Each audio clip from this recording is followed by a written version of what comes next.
ବଞ୍ଚିବା ପାଇଁ ସମସ୍ତେ କଣ ଆବଶ୍ୟକ କରନ୍ତି? ଜଳ ଆବଶ୍ୟକ କରନ୍ତି। ଶୁଣୁଛ ସମସ୍ତେ ଟି?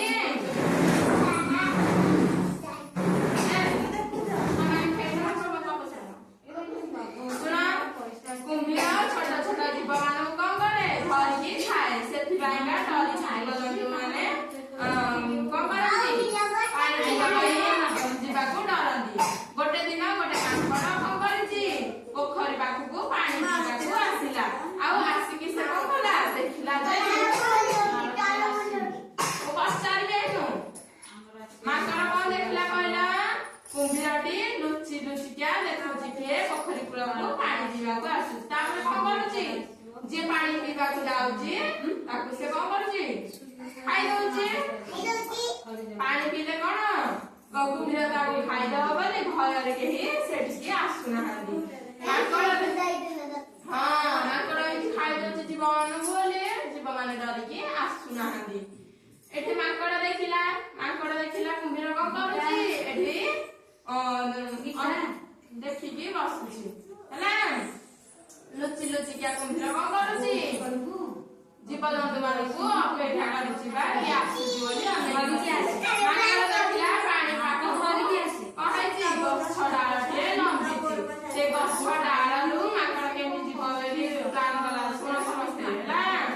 ଗଛ ଡାଳରେ ଗଲେ କେମିତି ପୋଖରୀ ଭିତରେ ସେ ପାଣି ପିଇବ। ଗଲା ମାଙ୍କଡ ଗଛ ଡାଳରୁ ଯେତେବେଳେ ପାଣି ପିଇବାକୁ ଗଲା କୁମ୍ଭୀର ସେଠି ପହଞ୍ଚିଗଲା। କୁମ୍ଭୀର ଖାଇଦେବ ନା ମାଙ୍କଡକୁ। ସେଇଥିପାଇଁ ମାଙ୍କଡ କଣ କଲା? ପୁଣି ଥରେ ଗଛ ଡାଳକୁ ଫେରିଗଲା। ଦେଖିଲା ଏମିତି ଗଲେ ଖାଇଦେବ। ସେଥିପାଇଁ ସେ ଗୋଟେ ପ୍ଲାନ କଲା। କଣ କଲା? କଇଁ ଡାଳ ଯୋଉ ଅଛି ଆମର କଇଁ ପତ୍ରର ପତ୍ର ଦେଖିଛ ସମସ୍ତେ? ତାର ପତ୍ର ଦେଖିଛ? ସେଇ ପତ୍ରର ନାଳ ମାଧ୍ୟମରେ ସେ କଣ କଲା? ପାଣିକୁ ଛାଡିକି ମାଙ୍କଡ ପୋଖରୀରୁ ପିଇଲା। ପୋଖରୀରୁ ଯେତେବେଳେ ପାଣି ପିଇଲା ମନ ଖୁସିରେ ଗଛକୁ ପଳେଇଲା। କୁମ୍ଭୀର କଣ କଲା? ଆଉ ତାକୁ ଧରି ପାରିଲା ନାହିଁ। ମାଙ୍କଡ କଇଁ ଡାଳଟିକୁ ପାଟିରେ ପୁରାଇ ଆରାମରେ ପାଣି ପିଇଲା। ଆଉ କୁମ୍ଭୀର ମାଙ୍କଡର କିଛି କରିପାରିଲା ନାହିଁ। ମାଙ୍କଡ ମନ ଖୁସିରେ କଣ କଲା? କେତେ ପାଣି ପିଇକି ଗଛ ଡାଳକୁ ପଳେଇଲା। କୁମ୍ଭୀର କଣ କଲା? ନିରାଶ ହେଇ ପୁଣି କୂଳରେ ଜଗି ବସିଲା। ଏଥିରୁ ଆମେ କଣ ଶିଖିଲେ? ମାଙ୍କଡଟା ଚାଲାକ ହବାରୁ କଣ ବଞ୍ଚିଗଲା ନା ନାଇଁ? ପାଣି ବି ପିଇଲା, ବଞ୍ଚିଗଲା। କୁମ୍ଭୀର ତାକୁ ଖାଇପାରିଲା କି? ଖାଇପାରିଲାନି। ଏଥିରୁ ଆମେ ଶିଖିଲେ ଯେ ବୁଦ୍ଧି ଥିଲେ ଉପାୟ ଆପେ ଆପେ ଆସେ ହେଲା।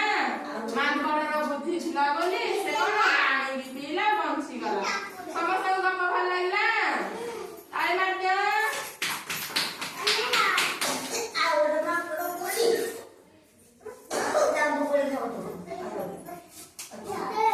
ଅଛି ମୋ ମନ ଅଛି।